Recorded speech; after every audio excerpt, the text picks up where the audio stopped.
ಅಂಬೇಡ್ಕರ್ ನಾಮಫಲಕಕ್ಕೆ ಅಪಮಾನ ಪ್ರತಿಭಟನೆ. ಅಂಬೇಡ್ಕರ್ ಅವರ ನಾಮಫಲಕಕ್ಕೆ ಸಗಣಿ ಎರಚಿ ಭಾವಚಿತ್ರ ಹರಿದು ಹಾಕಿ ಅಪಮಾನ ಎಸಗಿದ ಘಟನೆ ನಂಜನಗೂಡು ತಾಲೂಕು ಹಲ್ಲೆರೆ ಗ್ರಾಮದಲ್ಲಿ ನಡೆದಿದೆ. ಗ್ರಾಮದಲ್ಲಿ ಎರಡನೇ ಬಾರಿಗೆ ಇಂತಹ ಪ್ರಕರಣ ನಡೀತಾ ಇದ್ದು, ಕಿಡಿಗೇಡಿಗಳನ್ನು ಬಂಧಿಸುವಂತೆ ಒತ್ತಾಯಿಸಿ ಪ್ರತಿಭಟನೆ ನಡೆಸಲಾಗ್ತಾ ಇದೆ. ಕಳೆದ ವರ್ಷ ಅಂಬೇಡ್ಕರ್ ಅವರ ನಾಮಫಲಕ ಅಳವಡಿಸುವ ವಿಚಾರದಲ್ಲಿ ಗಲಾಟೆ ಆಗಿತ್ತು. ಸುಮಾರು 30ಕ್ಕೂ ಹೆಚ್ಚು ಜನರ ವಿರುದ್ಧ ಪ್ರಕರಣ ಕೂಡ ದಾಖಲಾಗಿತ್ತು. ಬಳಿಕ ಶಾಸಕರುಗಳಾದ ದರ್ಶನ್, ಧ್ರುವ ನಾರಾಯಣ್ ಹಾಗೂ ಅನಿಲ್ ಚಿಕ್ಕಮಾಧವ್ ಅವರ ನೇತೃತ್ವದಲ್ಲಿ ಸಂಧಾನ ಸಭೆ ನಡೆಸಿ ಅಂಬೇಡ್ಕರ್ ಅವರ ನಾಮಫಲಕ ಅಳವಡಿಸಲಾಗಿತ್ತು. ತಡರಾತ್ರಿ ವಿದ್ಯುತ್ ಇಲ್ಲದ ಸಂದರ್ಭದಲ್ಲಿ ಸಿಸಿ ಕ್ಯಾಮೆರಾ ಕಾರ್ಯನಿರ್ವಹಿಸದ ಸಮಯದಲ್ಲಿ ಕಿಡಿಗೇಡಿಗಳು ಈ ಕೃತ್ಯವನ್ನು ಎಸಗಿದ್ದಾರೆ ಎನ್ನಲಾಗಿದೆ. ಸದ್ಯ ಹಲ್ಲೆರೆ ಗ್ರಾಮದಲ್ಲಿ ಪೊಲೀಸರು ಬೀಡು ಬಿಟ್ಟಿದ್ದಾರೆ.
ಚಪ್ಪಲಿ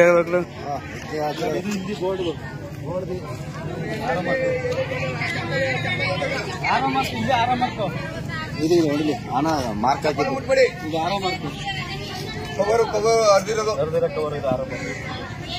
ಇನ್ನೇನ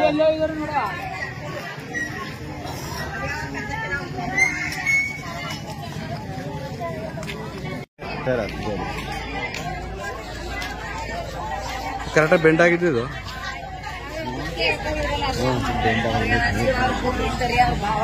ಹತ್ತಿರ ಸಿಗ್ತಾರಲ್ಲ